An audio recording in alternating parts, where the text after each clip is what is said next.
ನಮಸ್ಕಾರ. Session 32 chapter 3 public personnel administration. Session 32ನಲ್ಲಿ topic morale, nature and importance of morale, building of morale administrative reforms, commission on morale and inactivities. ಮನೋಸ್ಥೈರ್ಯದ ಸ್ವರೂಪ, ಅದರ ಮಹತ್ವ, ಅದರಲ್ಲಿ ಮೂಡಿಸುವಂತಹ ಅಂಶಗಳು, ಅದರ ಒಂದು ಅಡ್ಮಿನಿಸ್ಟ್ರೇಷನ್ನ ಸುಧಾರಣೆಗಳಲ್ಲಿ ಹೇಗೆ ಮನೋಸ್ಥೈರ್ಯವನ್ನು ಉತ್ತಮಪಡಿಸ್ತೀವಿ ಅನ್ನುವಂತಹ ಒಂದು ವಿಚಾರಗಳನ್ನು ಕುರಿತು ನಾವು ಈ ಸೆಷನ್ನಲ್ಲಿ ಚರ್ಚೆ ಮಾಡೋಣ ಮಕ್ಕಳ. ಇಲ್ಲಿ ಬಹಳ ಮುಖ್ಯವಾಗಿ ಏನು ಮನೋಸ್ಥೈರ್ಯ, ಯಾಕೆ ಮನೋಸ್ಥೈರ್ಯ ಸಾರ್ವಜನಿಕ ಆಡಳಿತದಲ್ಲಿ ನಾಗರಿಕ ಸೇವಾ ಸಿಬ್ಬಂದಿಗಳಿಗೆ ಅತಿ ಅವಶ್ಯಕವಾಗಿದೆ?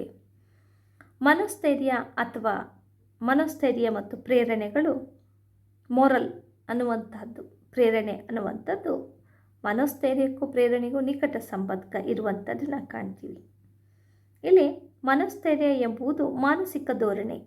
ವ್ಯಕ್ತಿ ಮತ್ತು ಗುಂಪುಗಳೆರಡು ಸಾರ್ವಜನಿಕ ಹಿತಕ್ಕಾಗಿ ಅವರ ಉದ್ದೇಶಗಳನ್ನು ಇಚ್ಛಾಪೂರ್ವಕವಾಗಿ ಅಧೀನಗೊಳಿಸಿ ಯಾವುದೇ ಒತ್ತಡಗಳಿಲ್ಲದೆ ಸಾಂಘಿಕ ಒಳಿತಿಗಾಗಿ ತಮ್ಮ ಅತ್ಯುತ್ತಮ ಪ್ರಯತ್ನವನ್ನು ಹೊರಹಾಕುತ್ತಾರೆ. ಈ ಮೋರಲ್ಗೆ ಸಂಬಂಧಪಟ್ಟಂತಹ ಕೆಲವೊಂದು ವ್ಯಾಖ್ಯಾನಗಳನ್ನು ನೋಡಿದಾಗ ಬಹಳ ಮುಖ್ಯವಾದಂತಹ ಒಂದು ವಿಚಾರ. ಇದರಲ್ಲಿ ಈ ಒಂದು ಮೋರಲ್ ಅನ್ನುವಂತಹ ಪದಕ್ಕೆ ಸಂಬಂಧಪಟ್ಟಂತೆ ನಮ್ಮ ತಜ್ಞರ ಅಭಿಪ್ರಾಯ, ಮನೋಸ್ಥೈರ್ಯ ಅಥವಾ ಕಾರ್ಯಚೈತನ್ಯ ಅನ್ನುವಂತಹ ಒಂದು ಕಾರ್ಯ, ಈ ಕಾರ್ಯದ ಪರಿಸರ, ಪೂರಕ ಮಾನಸಿಕ ಸ್ಥಿತಿ, ನೌಕರನು ಹೊಂದಿರಬೇಕಾದಂತಹ ಒಂದು ವಾತಾವರಣ. ಇಲ್ಲಿ ಬಹಳ ಮುಖ್ಯವಾಗಿ ನಾವು ಕಾರ್ಯ ಅಥವಾ ಕಾರ್ಯದ ವಾತಾವರಣಕ್ಕೆ ಸಂಬಂಧಿಸಿದಂತೆ ಸೇವಾ ವರ್ಗದ ಮಾನಸಿಕ ಸ್ಥಿತಿ ದೃಢ ಮನೋಸ್ಥೈರ್ಯ ಉನ್ನತ ಮಾನಸಿಕ ಸ್ಥಿತಿಯೇ ಆಗಿದೆ. ಇಲ್ಲಿ ಮನೋಸ್ಥೈರ್ಯವು ನಾಗರಿಕ ಸೇವಾ ವರ್ಗದರ ತೃಪ್ತಿ ಹಾಗೂ ತೃಪ್ತಿಗೆ ಸಂಬಂಧಿಸಿದ್ದಾಗಿದ್ದು, ಇದು ಉದ್ಯೋಗಿಗಳ ಮಾನಸಿಕ ಆರೋಗ್ಯಕ್ಕೆ ಸಂಬಂಧಿಸಿದ್ದಾಗಿದ್ದು, ನಾಗರಿಕ ಸೇವಾ ವರ್ಗದ ಉದ್ಯೋಗಿ ತಾನು ನಿರ್ವಹಿಸುವ ಕಾರ್ಯದಲ್ಲಿ ತೃಪ್ತಿ ಅಥವಾ ಸಂತೋಷವಾಗಿದ್ದಾಗ ಆತನ ಮನೋಸ್ಥೈರ್ಯ ಉತ್ತಮವಾಗಿರುತ್ತಾ. ಅಂದರೆ ಉದ್ಯೋಗಿಯು ಸಂಸ್ಥೆ ಮತ್ತು ಸಂಘಟನೆಯಲ್ಲಿ ಕಾರ್ಯನಿರ್ವಹಿಸುವಾಗ ಉದ್ಯೋಗಿಗಳ ಗುಂಪಿನಲ್ಲಿ ಕಾರ್ಯನಿರ್ವಹಿಸುವುದರಿಂದ ಅಂತಿಮವಾಗಿ ಗುಂಪಿನ ನಡಾವಳಿಯನ್ನು ಮನೋಸ್ಥೈರ್ಯ ಆಧರಿಸಿರುತ್ತದೆ.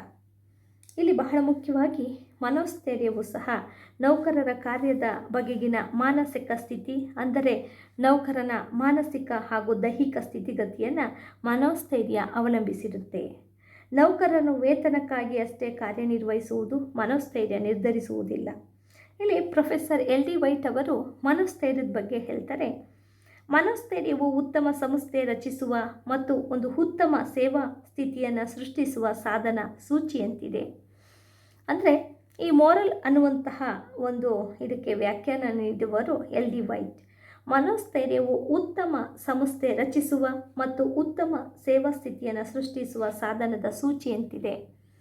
ಮತ್ತೊಬ್ಬ ತಜ್ಞ ವಿ ಲೈಥಾನ್ ಅನ್ನುವಂಥವರು, ಸಾಮಾನ್ಯ ಉದ್ದೇಶವನ್ನು ಸಾಧಿಸಲು ಒಂದು ಗುಂಪು ಒಟ್ಟುಗೂಡಿಸಿ ನಿರಂತರವಾಗಿ ಪ್ರಯತ್ನಿಸುವ ಸಾಮರ್ಥ್ಯವೇ ಮನೋಸ್ಥೈರ್ಯ.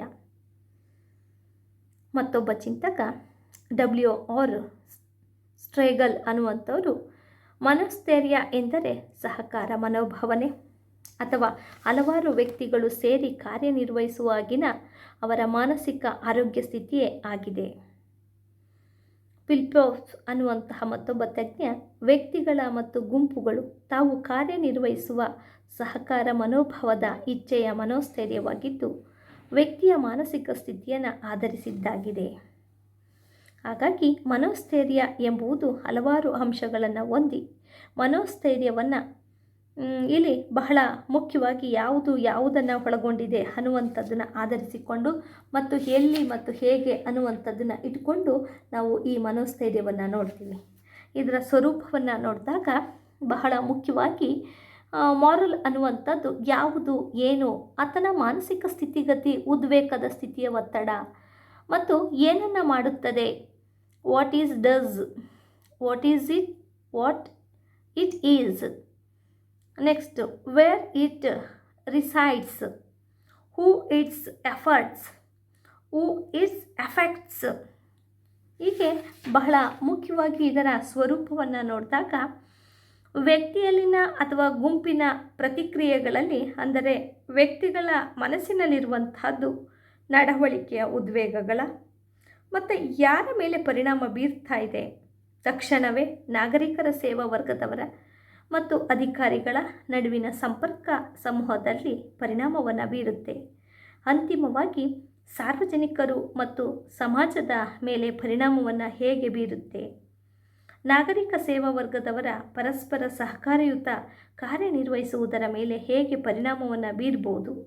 ಹಾಗಾಗಿ ಈ ಒಂದು ಸ್ವರೂಪದಲ್ಲಿ ಆತನ ಮಾನಸಿಕ ಸ್ಥಿತಿ, ಅಂದರೆ ನೌಕರನ ಮಾನಸಿಕ ಸ್ಥಿತಿಗೆ ಸಂಬಂಧಿಸಿದ್ದಾಗಿದ್ದು, ನೌಕರರು ವೇತನಕ್ಕಾಗಿ ಅಷ್ಟೇ ಕಾರ್ಯನಿರ್ವಹಿಸುವುದು ಮನೋಸ್ಥೈರ್ಯವಲ್ಲ.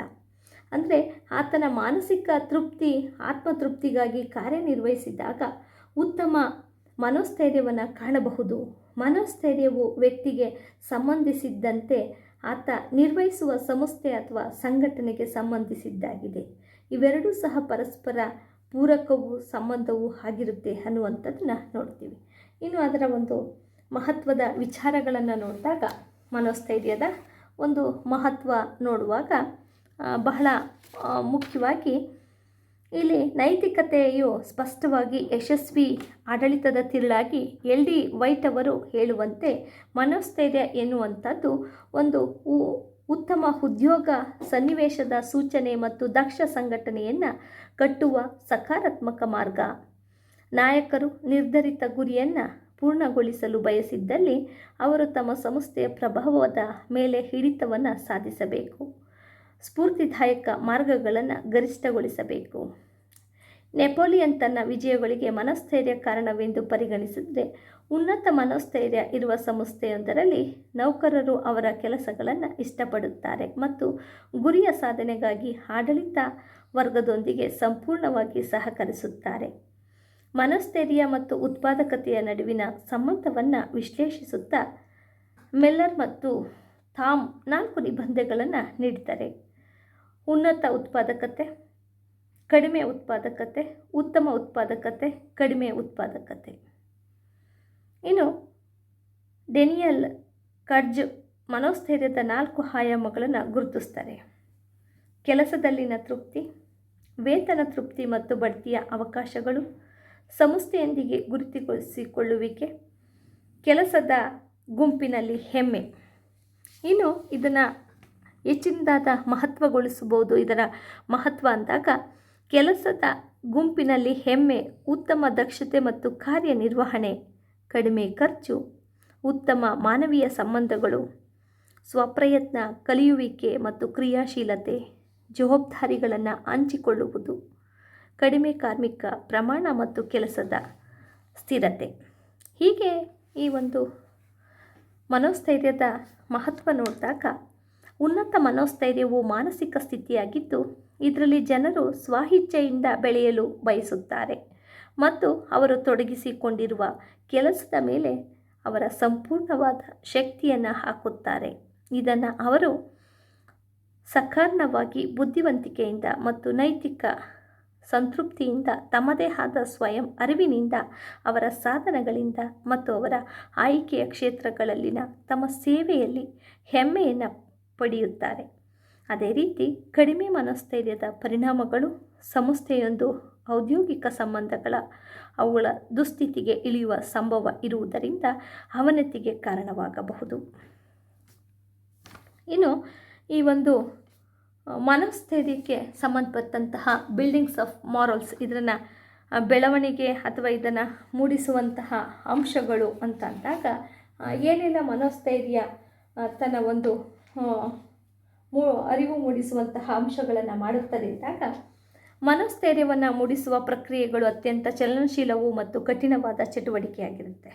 ಇದರಲ್ಲಿ ಹಲವಾರು ಅಂಶಗಳು ಬರ್ತವೆ. ಒಂದು, ಮಾನವೀಯ ಸಂಬಂಧದ ವಿಧಾನ, ಉದ್ದೇಶಗಳ ಅರಿವು ಮತ್ತು ಗುರಿ ಸಾಧನೆ. 3 ವ್ಯವಸ್ಥಾಪನಾ ಮನೋಭಾವನೆ, ಅಗತ್ಯ ಸೌಲಭ್ಯ ಒದಗಿಸುವುದು, 5ನೇದು ಪ್ರೋತ್ಸಾಹ ಅಭಿನಂದನೆ ಸಲ್ಲಿಸುವುದು. 6ನೇದು ಅರ್ಹತಾ ಪದ್ಧತಿ ಪಾಲನೆ. ಇನ್ನು ನೆಕ್ಸ್ಟು ಹುದ್ದೆಗೆ ಜವಾಬ್ದಾರಿಯನ್ನು ನಿಗದಿಪಡಿಸುವುದು. ನೆಕ್ಸ್ಟು ಕಲ್ಯಾಣ ಯೋಜನೆಗಳು. ತೀರ್ಮಾನವನ್ನು ತೆಗೆದುಕೊಳ್ಳುವಾಗ ಉದ್ಯೋಗಿಗಳು ಪಾಲ್ಗೊಳ್ಳುವಂತೆ ಮಾಡುವುದು. ಕಾರ್ಯಸ್ಥಾನದ ಸ್ಫೂರ್ತಿ. ಅಧಿಕಾರಿಗಳು ನೌಕರರ ನಡುವಿನ ಸಂಬಂಧ. ನಾಯಕತ್ವ. ವೃದ್ಧ ಮನೋಭಾವನೆ. ಕಾರ್ಯದ ಆವರ್ತನ. ಕಾರ್ಯದ ಗುರಿ. ಹೀಗೆ ಇದರ ಒಂದು ಬಿಲ್ಡಿಂಗ್ಸ್ ಆಫ್ ಮೊರಲ್ಸ್ ಅಂದಾಗ ಮಾನವೀಯ ಸಂಬಂಧ ವಿಧಾನ, ಉದ್ದೇಶಗಳ ಅರಿವು ಮತ್ತು ಗುರಿ ಸಾಧನೆ, ವ್ಯವಸ್ಥಾಪನ ಭಾವನೆ, ಅಗತ್ಯ ಸೌಲಭ್ಯ ಒದಗಿಸುವುದು, ಪ್ರೋತ್ಸಾಹ ಅಭಿನಂದನೆ ಸಲ್ಲಿಸುವುದು, ಅರ್ಹತಾ ಪದ್ಧತಿ ಪಾಲನೆ, ಹುದ್ದೆಗೆ ಜವಾಬ್ದಾರಿ ನಿಗದಿಪಡಿಸುವುದು, ಕಲ್ಯಾಣ ಯೋಜನೆಗಳು. ಇನ್ನು ಬಹಳ ಮುಖ್ಯವಾಗಿ administration reforms commission on morale and ಇನ್ಯಾಕ್ಚುವೇಟ್ಸ್ ಅಂತಂದಾಗ ಬಹಳ ಮುಖ್ಯವಾಗಿ ಈ ಒಂದು ಏನು ಮನೋಸ್ಥೈರ್ಯ ಅಂತೀವಿ ಅದರ ಒಂದು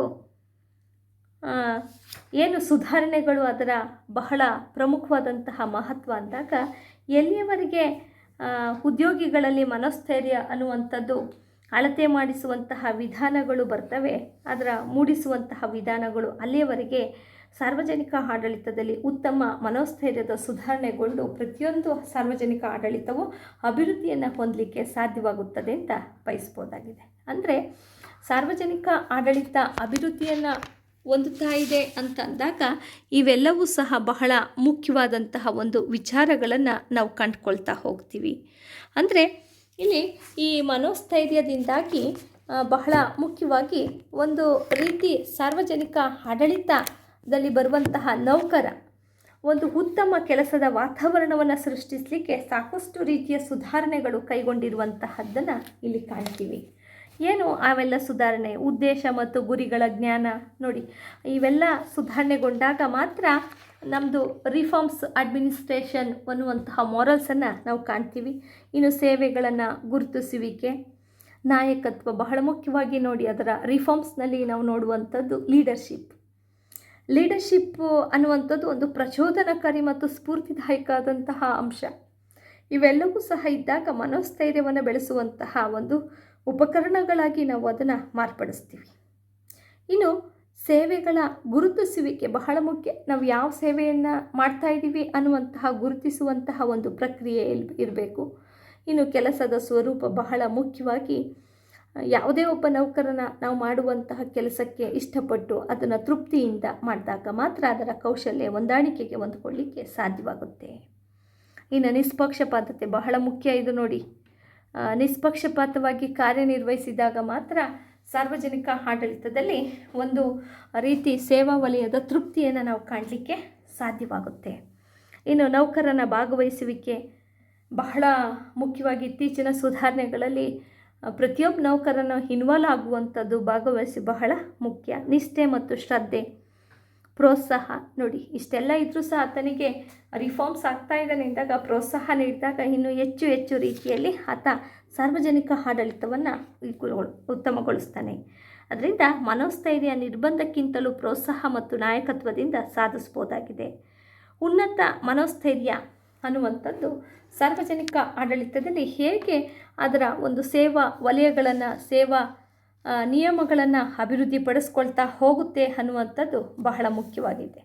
ಅಂದರೆ ಇಲ್ಲಿ ವಿದ್ಯಾರ್ಥಿಗಳು ಒಂದನ್ನು ಅರ್ಥ ಮಾಡ್ಕೊಳ್ಬೇಕು.